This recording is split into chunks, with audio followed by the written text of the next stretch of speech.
እኛ ዘንድ ይላል የነብዩ ባልደረቦች ጋር ከአላህ መልእክተኛ የበለጠ እነሱ ዘንድ ተወዳጅ አንድም አልነበረም ሁሉም ይወዳቸዋል ከራሳቸው በላይ አብልጠው ነው የሚወዷቸው ሆኖም ግን እሳቸውን ሲያዩ ከተቀመጡበት ቦታ አይነሱላቸውም ነበር አይቆሙም ነበር لماذا ይህን ነገር የሚጠሉ መሆናቸውን ስለሚያውቁ መሐባው አለ ፍቅሩ አለ መቆም ቀርቶ ሌላም ነገር ቢሆኑላቸው ይወዳሉ ነገር ግን ያንን ነገር የማይወዱ ስለሆነ አይነሱላቸው አለይሂ ሰላቱ ሰላም አምር ኢብኑ ዓስ እንደው ነብዩ ሰለላሁ ዐለይሂ ወሰለም ወስፋቸው ብትሉኝ እኮ እኔ መወሰፍ አልችልም ላስተጣው انا احد النظر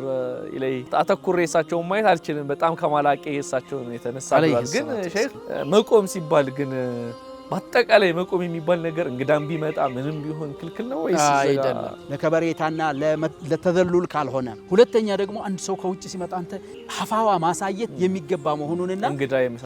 እንግዳ የመሳሰሉ ነገሮችንና ክብር ብታሳየው ደስ የሚለው ከሆነ ይገባል ማለት ነው ደስታ ኡልፋን ይፈጥራልና